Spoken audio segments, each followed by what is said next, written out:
ba yan?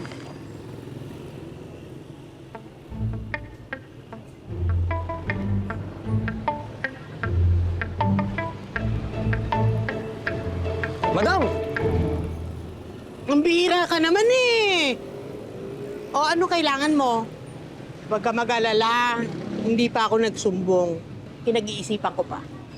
Madam, pasensya na po sa kanina. Saan po galing yung mannequin na yun? Ang alam ko, dala yun nung Japanese na dating may-ari ng Ukayan. Nagdadala ng swerte sa business, kaya ayaw nilang ipagalaw. So, never pang napalitan ng damit yun. Until pinalitan nyo.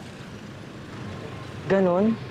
Hindi pala. Kasi yung anak ng dating may-ari, bago ko to nabili, pinalitan pala ng damit yung mannequin. Ko, galit na galit nga yung nanay eh. Nagkasagutan sila. Tapos, pagkaalis ng anak sa Ukayan, aksidente. Grabe po pala nangyari, no? Matanong ko lang, may contact pa po ba kayo sa dating may-ari? Yung hapon ba? Hindi ko naman kilala yun eh. Pero yung nagbenta sa akin, friends pa ata kami sa SOCMED. Sandali.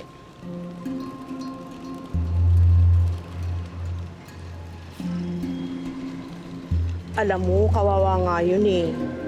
Kaya niya ibinenta yung Ukayan kasi nakoma yung na. Dahil sa aksidente. Naka-life support pa rin siya hanggang ngayon. Ciao.